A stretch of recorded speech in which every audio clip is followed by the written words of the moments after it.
And so I was just joking with David. He was the first one to come on, and he said, good morning. And I was like, yeah, I ain't used to talking to people this early in the morning. I really don't talk to anybody, nobody, not even to somebody that I might wake up next to. Okay, I don't mean to say it like that. That sounds like it varies. I don't even talk to Lacey that early in the morning. That's horrible. I don't even talk to Lacey. I mean, you know, it's like maybe because I meditate, right? I have a practice, so I meditate. I read my little, you know, my book, whatever my personal development thing is. I write down my affirmations, and that's what I do. But I didn't get up early enough to do that this morning. So if I ain't right, let's chalk it up to that. Okay, if I say something crazy, let's chalk it up to that. So good morning.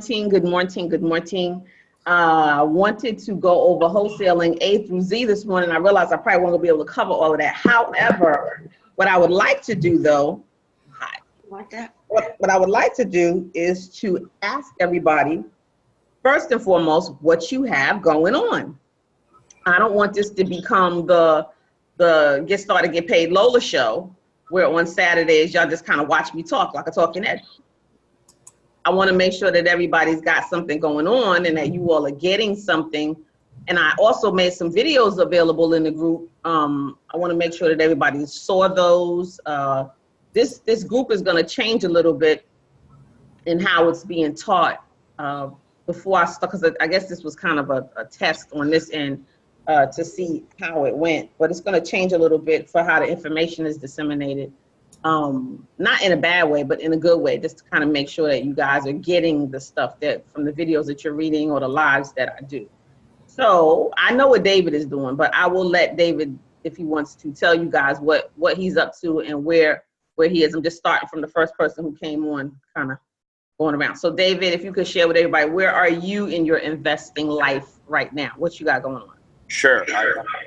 I found a property on Craigslist this past week, and yesterday I went to look at it. It's in the Compton Heights area. So I did a little bit of research, and I guess that area has been under redevelopment for some time, I think for 10 years, and you know, there's still money pouring in.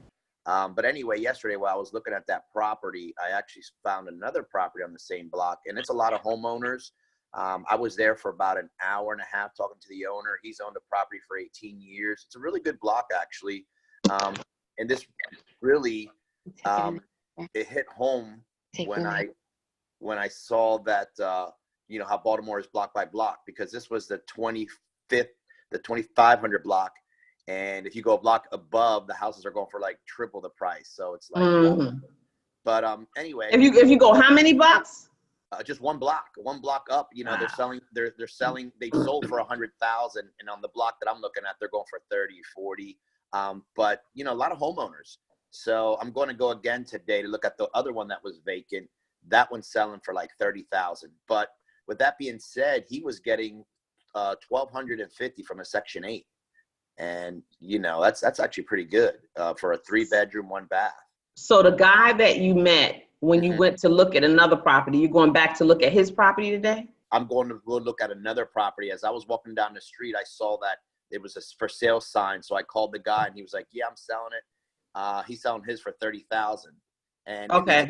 It needs a little bit more work. Obviously the roof looks like it's deteriorated, but I was talking to the homeowner that lives right next to that property, and she loves living there. She was like, it's quiet. You know, there's kids, the kids will play here, you know, and it's really nice. She's lived there like 12 years. And I was like, well, that's nice. So I want to, you know, maybe if you could pick up 2 properties there for like 30,000, you know, put a little bit of rehab money into it. That's where I need to work, you know, find out how much it's going to cost, what is wrong structurally. But they look pretty good from what I saw. But, you know, I'm new, so I don't know much. But you know a lot. You know a lot.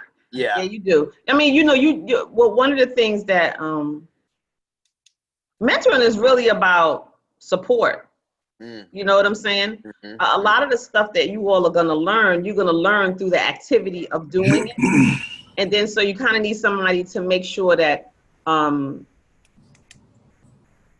validate what you think you've found out, right?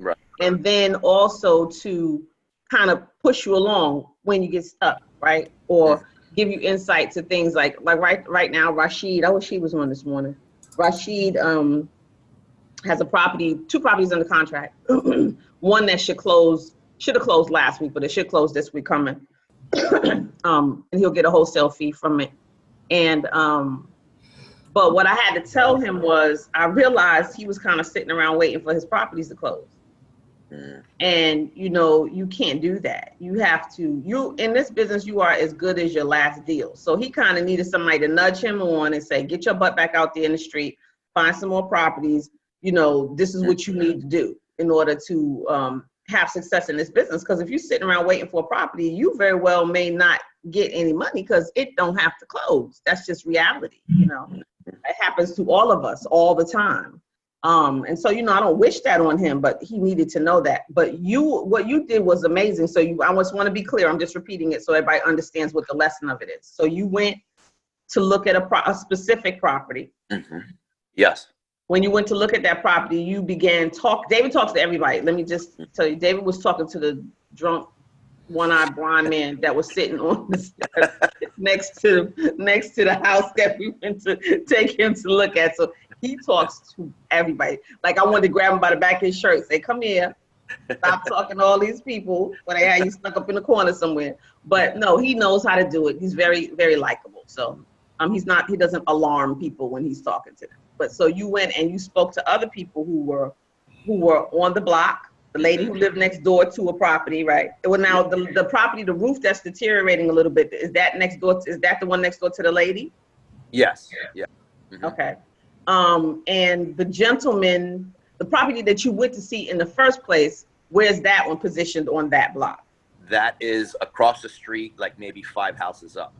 Okay, on the same 100 block. Yes, on the same 100 block. Yes. Okay, and you said that neighborhood, it's Coppin Heights is what it is. Ashburton borders it. Coppin Heights is a bunch, and that is exactly one of the neighborhoods that I have written down. That when we went to meet the vacancy to values guys, he showed us where the band of development was. Now, have you done any research on your own about the development coming over there? Yeah, I looked up.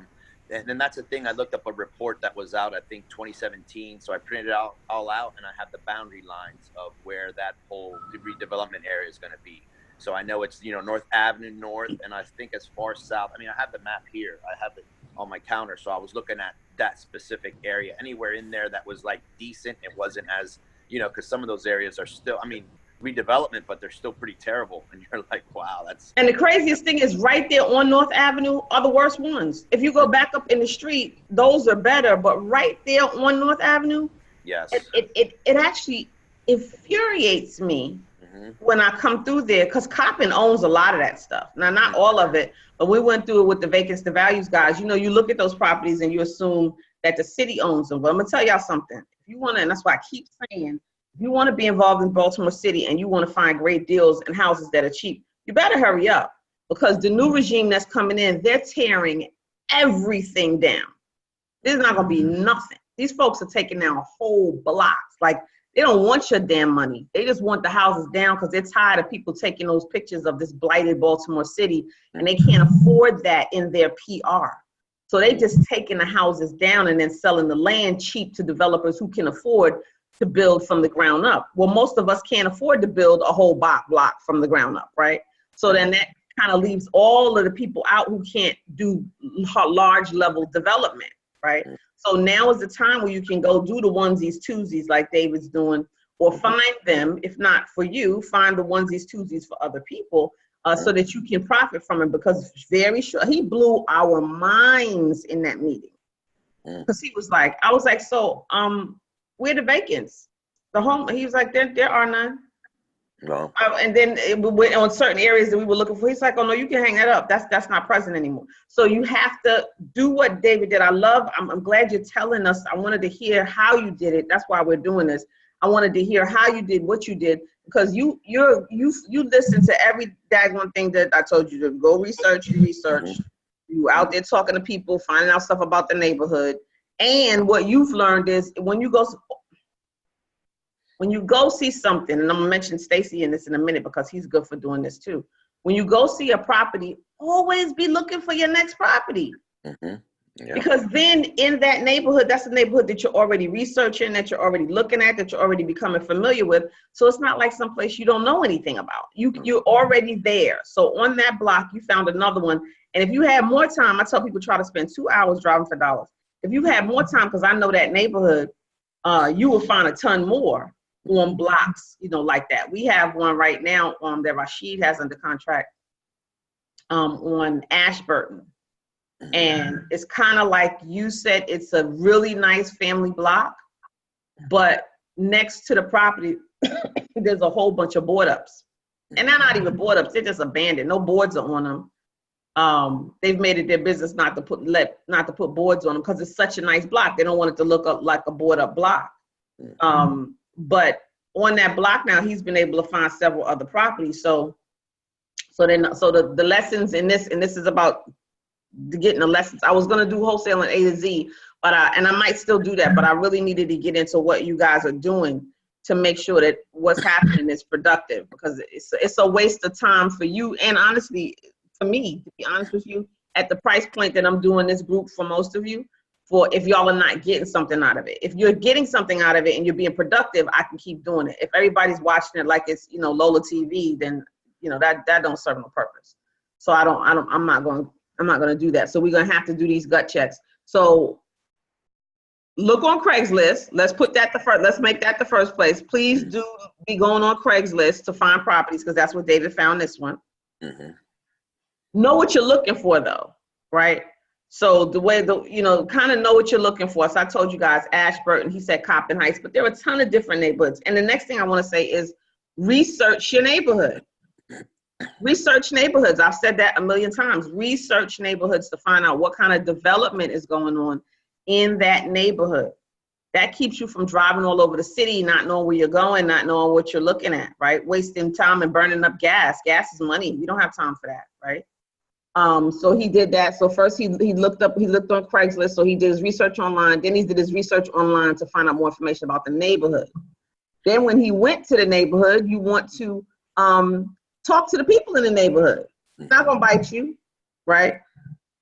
They're not gonna bite you. You don't want to. You know who to talk to and who not to talk to. Nobody on here is a nut burger. I'm not gonna get out there and start talking to somebody scratching and got their pants down by their ankles and nodding. So I'm not worried about that at that level. Always be safe, of course, but do that. And then once you do that, after you do that stuff, look for the other properties in the neighborhood, because there are other properties for you to look. And it don't matter what neighborhood you're in. You could be in Temple Hills, you could be in Rockville. It really doesn't matter where you are, you guys. Wherever you are, you can continue to look for properties. And then sometimes you'll trip up on other neighborhoods. So if you go into a neighborhood and you don't know what neighborhood you're in, because that happens to us all the time. My mom gets irritated because I always have my GPS on. And you want to know why? Because even when I know where I'm going, sometimes I don't always know the neighborhood that I'm passing through. And I want to know neighborhoods. And when I would look down at my Google maps, it tells me under the streets, it says in the faded letters what neighborhood it is. I'm sure there are lots of other ways. I'll do that I'll pick up an address and then also go on to Zillow. And at the bottom of Zillow, it tells you what that neighborhood is when you put the address in there. And you can, and also if you click on there's a map view, and you open that up, you'll see under it too what neighborhood that is, right? And then you could just type the neighborhood in Google and it'll tell you, type the street address and it will tell you what neighborhood that is, okay?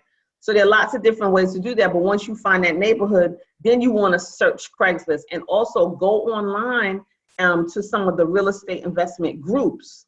And almost every group has a search thing in the group. And you can put whatever words. So if you want to put Ashburton, or you want to put Compton Heights in the find or the search section in that group, it'll bring up every post that was done that has those words or that name in it. So that's another way of you going into those real estate investment groups to see if somebody has posted properties, right? And let's not make the assumption that everybody who posts a property is a veteran investor. Sometimes these people post properties and they don't really know what to do with them. They lose the contracts and then you can go pick them up. Also, once you find out neighborhoods, you guys, you're able to then go to your realtors that you put on your preferred list and get them to pull the expireds and the withdrawn listings in those neighborhoods. Okay, so there's so much benefit but that first piece is the first piece that first piece is the research piece. That first piece is the piece that's going to give you all of everything you need. That research piece that's your springboard. That's what shows you where to jump off from. That research piece. So kind of, wandering, meandering. Oh, I don't know where I'm going to go. Let me drive here. That's a waste of your time. So research it first and then take it from there. So today you're going, David, to look at the other one? Yes, around 2 o'clock, I'm going to meet the gentleman over there to look at his property. Yep. And he says that he wants 30 for his? 30,000. Mm-hmm. And when you did the numbers, was it like you told me about the other one that it came up that the about 50 was the number? Yeah, about 55. Yeah. Mm-hmm. But because you're buying and holding, the cash flow of it is attractive to you, correct? Right, about $1,200. He said the gentleman who owned the property that I looked at yesterday, he's owned it for 18 years. He said he had a Section 8 in there for $1,350, and I couldn't believe it because I was like, wow. I mean, it's it's a 3-1, and it's not in the best shape, but he said it was fine. That person was there for 8 years, and now he just had it rented. It's vacant now, but he had it rented for $975 in a pretty. I mean, it's not that it's a bad condition, but it wasn't very clean. And the walls, it was just shoddy, but I'm thinking, wow, $975, this just needs a little bit of perking up, some new paint, redo the bathrooms, and, you could get $1,200 again in there. And it's not bad for that. And that cash flow is pretty good for, after you put in 15, 20,000, you're making $1,200. That's not bad, Okay. and water, we talked about all that stuff. So I was talking to him for like 30, 40 minutes. So, got a lot of information. So would you say that you learned a lot from going and doing that in that experience, just Absolutely. going forward for yourself? Absolutely. Yep. Absolutely. I mean, it made me more secure about, doing that, talking to the people, walking with him. Like we went out. Another thing that impressed me is, he was telling me like he gets cited if his grass is really high. So when we went, I told him, hey, the property down the street's listed for 30. And he was like, oh my God, that's really cheap. That's really cheap. You want to go look at it with me? I was like, yeah, okay, sure. So we walked around the alleyway, and there was some garbage in the alleyway. And he picked up his flip phone, because this guy's like 70 years old, picked up his flip phone and called the city. He was like, look, there's trash back here. You guys will cite me if my grass is like 12 inches and there's trash here. Why this is no good. So I was thinking to myself, wow, that's actually pretty good that he went around the back. And another funny thing that he said that still like impressed me, he was like, this is not a drug dealer block. This is not a drug dealer block. He's walking down the neighborhood, and he's saying hi to the kids that are playing on the sidewalk. But, that impressed me that, wow, that's the first thing he said to me. He was like, this is a clean block, a lot of homeowners, no drug dealers on this block. He said that like 4 times. And I was like, yeah, I guess, that could be a problem, in these areas. No, it could definitely be a problem. That one thing you want to remember when you're talking to sellers, and remember this for before you go to see the property. Typically and usually sellers are liars. Mm-hmm. And it's because they're interested in selling their property. Now, they're not always liars, but a lot of times sellers are liars. Right. In Baltimore City, because it just has such a long history of being, I swear, it's like the con capital when it comes to stuff like that. Even the older, sincere dudes can sometimes be running game. Now, not all the time, but sometimes they can. So make sure you do your own homework. As for the activity, you can look up what the police activity is in a certain neighborhood. So make sure that you do your own homework to look that up. I'm from Brooklyn, New York. So every block was a drug dealer block because there was a bunch of drug dealers. I mean, and I lived on a really nice street, in Crown Heights, Brooklyn. But there were a couple of drug dealers that lived on my block. One of the biggest drug dealers in the whole of the area lived right across the street from me. Came from a very professional family. Oh, I'm frozen. Can y'all hear me? Yeah, we can hear you. Okay, as long as y'all can hear me. It's doing the same thing again. I don't know why it's doing this again.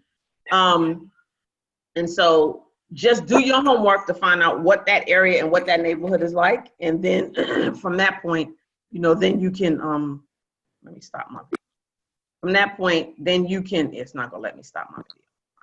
All right. From that point, you can then make your best decision. So that was great, and awesome, David. Thanks for sharing. Now everybody's frozen. Hold on a second, you guys. I hate when this does it. Okay.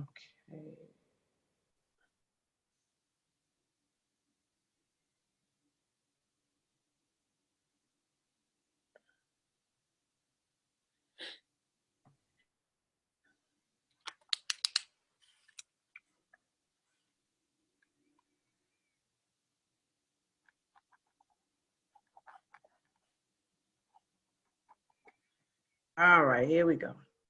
Okay. Yep. Okay, cool. So yeah, that was great. That was a great teaching space. I hope everybody got something out of that. So the next person I'm going to call on, drum roll, please. Latoya. Latoya, what you got going on? Okay, can you hear me? I can. All right, excuse my morning voice. Well, Please. it's okay. Morning voice is not a problem. We can hear you. Morning breath is something else, but morning Oh, voice. no, I did brush my teeth.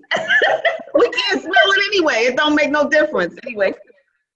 But yeah, so two things. So one, so my husband is a contractor, but he has a full-time job. So he doesn't do it as, he does it when he can. But he is a contractor. So one of his older clients in Baltimore is giving him a house. It is, I have family who lives in the area. So it is a high drug area, but she's just tired of, she's older. She's just tired of managing it. It needs a lot of work. So we were kind of looking for financing, and we were just trying to see if it was a good deal for him. He's not from Baltimore. So he's back and forth because, we were going to kind of share the property. So he was going back and forth because he's like, of course, it's always going to be a rental property, at least for the next 10 years.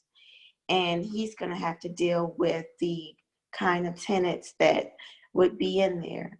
But he knows that, he did an estimate of what it's going to cost to fix.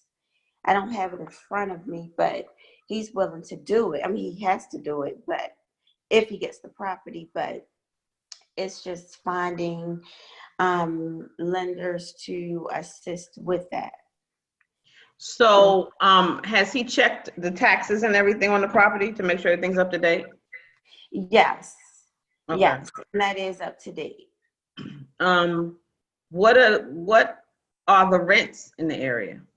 The rents are like $950. And what's the configuration of the properties? Is it a 3-in-1? Yes. So it's a Baltimore row house? Yes, it's a row house on like the Bel Air area, but Bel Air Edison area, but on the other side. What does that mean on the other side? Like they called it the 4x4. So on the other side, where like Elmley and Elmora Avenues, it's on Elmore Avenue. Okay. So we call it the other side of Bel Air Edison. Okay. Because Bel Air Edison isn't a bad neighborhood, but maybe the other side is not. Yeah. We went to look at some over there. David, that's where those multi-units were. They were in Bel Air Edison. On Kentucky and I can't remember some of the other streets. Yeah, so this is the other side, like I said, Elmore, Elmley, what else is over there? I can't think of it. But they still have some homeowners there, but there's been drug activity in that area for a while. So definitely it's going to be a rental property. And she's giving it to him. She tried to sell it for like $5,000 before. No one bid. So and like I said, it needs some work. Well, let me say this. Mm-hmm. There's some properties in Baltimore City that you can't give them away, right? Right, and that's one. There's two right now that Al is giving to us, right? Because he's had them and he's tired of paying the taxes on them or whatever, right? This thing is doing this again. Okay, anyway. So I'm going to tell you because we had one in Baltimore City that we got rid of. It was on the west side because it was just that raggedy. The neighborhood, right? It was just that bad. Hold on a second. I hate to keep doing this, but I can't. This drives me crazy. Hold on. Yeah, it was just that bad. Hold on. Wait a minute.